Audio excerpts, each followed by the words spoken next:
שלום רב לכולם, אני מאוד מודה לכם שהצטרפתם לוובינר שלנו.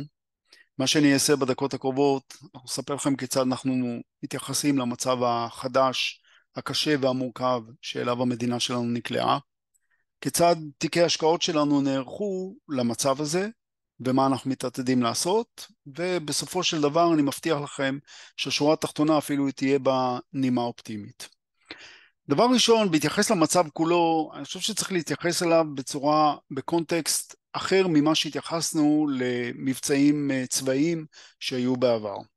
אני חושב שהדבר שמאפיין את הסיטואציה הנוכחית זה שאומנם אנחנו כישראלים נמצאים בפרונט אל מול החמאס, אבל יש פה בהחלט השלכות שיכולות להיות גלובליות מאוד מאוד מהותיות.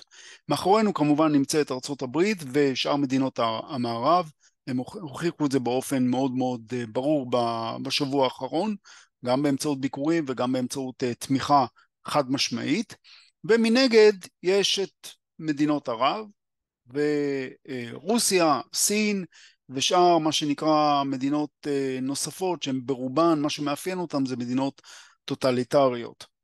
עכשיו, הסיטואציה הנוכחית ייתכן והיא תהיה מוגבלת אך ורק לגזרת הדרום. אבל יש פה בהחלט פוטנציאל נפיץ וצריך להיות מודעים לזה. אין בכלל ספק שצעד כזה או אחר של אחד הצדדים יכול להוביל לתגובת שרשרת שתהיה לה משמעות והשלכות הרבה יותר נרחבות מאשר רק איזו לוחמה נקודתית, ולכן יש פה בהחלט עלייה ברמת הסיכון הגיאופוליטי, הגלובלי. וברגע שיש עלייה ברמת הסיכון הגלובלית, אנחנו כמשקיעים צריכים לבוא ולדרוש פרמיית סיכון גבוהה יותר. המשמעות של פרמיית סיכון גבוהה יותר, זה אומר שאם מניות עד עכשיו למשל תמכרנו אותם במחיר מסוים, אז עכשיו אנחנו מוכנים לרכוש אותם רק לאחר שהם ירדו וישקפו פרמיה גבוהה יותר מהפרמיה הממוצעת. אותו דבר גם באגרות חוב למשל. אם עד עכשיו הסתפקנו באגרות חוב שמשקפות סיטואציה מסוימת של אינפלציה או ריבית, אז עכשיו אנחנו נדרוש עוד איזשהו אקסטרה מסוים, וכל עוד לא נקבל אותו, פשוט נימנע מרכישה של האגרות האלה. וזו ההסתכלות שלנו כרגע. אנחנו נמצאים בסיטואציה שבה רב הלא נודע על הנודע. ובתור שכזה, ברגע שיש רמת אי ודאות כה גבוהה, אז אנחנו גם חייבים לחסן במרכאות את עצמנו, מפני איזה שהן תנודות, השלכות של אירועים שעלולים לקרות וכן הלאה.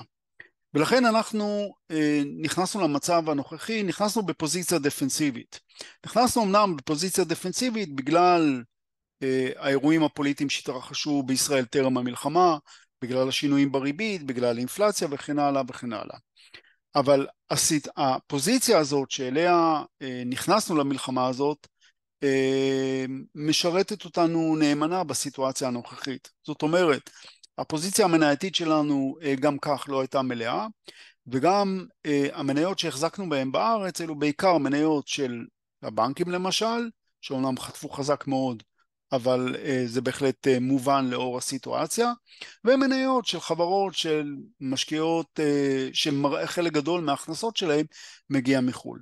ולכן בהיבט הזה אנחנו, את זה היינו מגדירים כפוזיציה דפנסיבית. זאת אומרת לא חברות שניזונות באופן ישיר מהפעילות הכלכלית בישראל, היינו כמו קמעונאות, כמו מסחר וכן הלאה וכן הלאה. אז זו הפוזיציה בחלק המנייתי בישראל. במקביל, בחלק האג"חי, אנחנו סבורים שכבר מזה זמן רב, אנחנו נמצאים במצב שבו שוקי האג"ח המקומיים לא משקפים באופן מלא את הסיכון שהיה עוד טרום המלחמה, היינו ריבית ואינפלציה וכן הלאה וכן הלאה. ולכן נכנסנו גם פה למלחמה במח"מים קצרים, באגרות חוב קונצרניות, באגרות חוב קצרות, זאת אומרת שמועדן לפדיון עתיד להיות בקרוב מאוד, וגם בדירוגים גבוהים.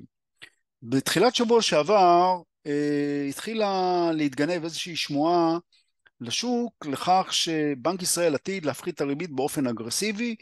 הסוג של השמועה, התחזית הזאת, קיבלה חיזוקים לכאורה מהמלצה של סיטי, שצפה שהריבית תופחת ב3/4% לרמה של 4%. כתוצאה מזה היו עליות חזקות מאוד בשוק האג"ח. בנק ישראל הבין את הנזק שטמון באמירה כזאת, מפני שחשוב להדגיש, הסיטואציה הנוכחית זו לא סיטואציה שהייתה לא בקורונה ולא במבצעים צבאיים קודמים. זו סיטואציה אחרת לגמרי.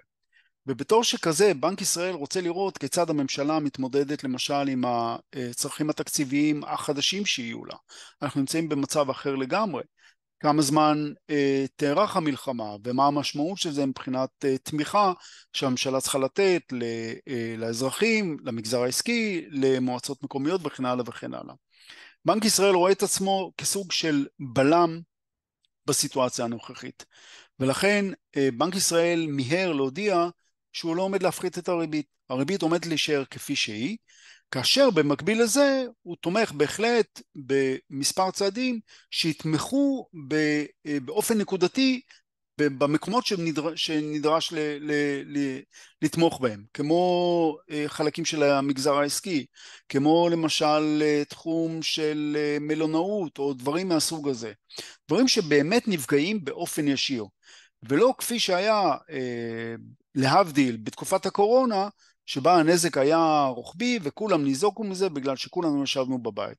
בנק ישראל לא יפחית את הריבית נכון לרגע זה. בנוסף לזה יש את הסיפור של הדולר. הדולר כבר נמצא ב4 שקלים ו6 אגורות לשקל.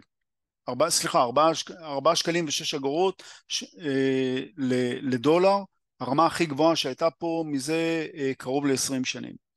בנק ישראל מבין את ההשלכות האינפלציוניות שיש לסיטואציה כזאת, שהם עדיין לא באו לידי ביטוי במדדים הקרובים.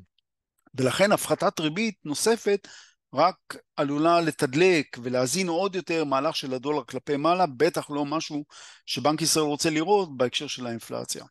ולכן לפחות כרגע אנחנו רואים את בנק ישראל ממשיך לשמור על ריבית יחסית גבוהה, ואנחנו לא צופים שהריבית תשתנה, וגם אם כן זה יהיה אולי מהלך סימבולי לכאן ולכאן, אבל לא הרבה מעבר לכך. בהתאם לזה אנחנו שומרים על פוזיציה מאוד דפנסיבית, כפי שאמרתי, בשוק האג"ח. דבר נוסף שצריך להזכיר זה בהקשר של הדולר. אנחנו לא חסידים של הדולר כאפיק השקעה, אבל אין ספק שלאור המצב שבו אנחנו נמצאים, יש לזה חשיבות. התמורה שאנחנו מקבלים, או בוא נגיד ההגנה שאנחנו מקבלים מהדולר, נובעת מההחזקה שלנו במניות בחו"ל, שכידוע גם שם היו ירידות לא מעטות, בחלק מהמניות אפילו ירידות חדות מאוד. אז גם פה אז אמנם היו שם ירידות, אבל במקביל לזה, מי שמחזיק במניות האלו גם נהנה מאיזושהי הגנה דולרית, ולאור העלייה המאוד מאוד חדה של הדולר שהייתה בשבועות האחרונים, אז כמובן שיש לזה גם משמעות מאוד מאוד כבדה. עוד מילה אחת לפני שאני מסיים על החלק המנייתי בישראל. באופן כללי, כאמירה כללית, ובוא נגיד שלא הסיטואציה הביטחונית לא הייתה גורם בחיינו כרגע, אז אני חושב שהמניות בישראל נסחרות בתמחורים מאוד מאוד מאוד זולים. אם ניקח את מניות הבנקים למשל, מניות הבנקים הגדולים, פועלים, לאומי, נסחרות ב-0.8 על ההון, זאת אומרת 20% מתחת לשווי הנכסי שלהם לפי הספרים.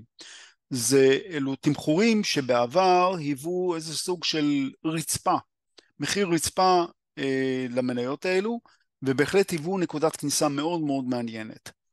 אנחנו, כאמור, בגלל המורכבות של הסיטואציה, אנחנו לא מסתערים על המניות האלה ולא מגדילים שם.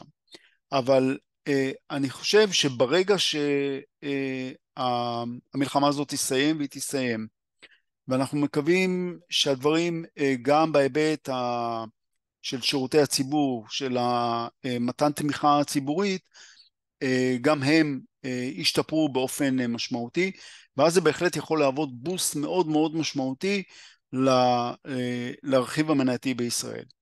ולכן אני חושב נכון לעכשיו, אני חושב שנכון הוא לא לעשות שום פעולה נמהרת, היינו למכור או לקנות, זאת אומרת כל אחד לפי תפיסתו, אבל באופן כללי אנחנו חושבים שזה בטח לא הזמן כרגע לעשות איזה שהם שינויים לשם שינוי של תיק ההשקעות שלנו. לסיום, יש כמה דברים שאני חושב שראוי שניתן עליהם את הדעת, כי הם מאוד מאוד חשובים. דבר ראשון, החברה האזרחית שלנו בולטת בימים האחרונים, בשבועיים האחרונים, בעוצמתה ובמלוא יופייה, וזה בהחלט נותן הרבה מאוד תקווה בלב, ואנחנו כולנו מקווים שהדברים האלו, המגמה הזאת, ההתנהלות הזאת, תימשך גם לאחר המלחמה. בנוסף לזה, אני חייב להתייחס לחלק של השקעות גם באופן אופטימי, מפני שכבר היינו בסיטואציות אולי לא דומות בעבר, אבל היינו במצבים קשים בעבר. זאת אומרת, ראינו למשל להבדיל, בארצות הברית היה 11 בספטמבר, ולהבדיל עוד יותר את 2008, המשבר הפיננסי. בכל פעם כשזה נראה ממש קטסטרופה ועל סף חידלון מוחלט, מתברר שהיצר האנושי הוא ההישרדותי, הוא יותר חזק מכל יצר אחר, וככה אנחנו מאמינים שיהיה גם עכשיו. זה נותן בנו הרבה מאוד תקווה, ואני מאמין שלא רחוק היום שאנחנו נחזור לדבר על אינפלציה, ריבית, בנק ישראל וכן הלאה וכן הלאה. תודה רבה, ואני מקווה מאוד שנעבור את התקופה הזאת כמה שיותר מהר, כמה שיותר בריאים, שהשבויים יחזרו, הפצועים יחלימו, ושנחזור לשגרה שלנו. תודה רבה לכולם.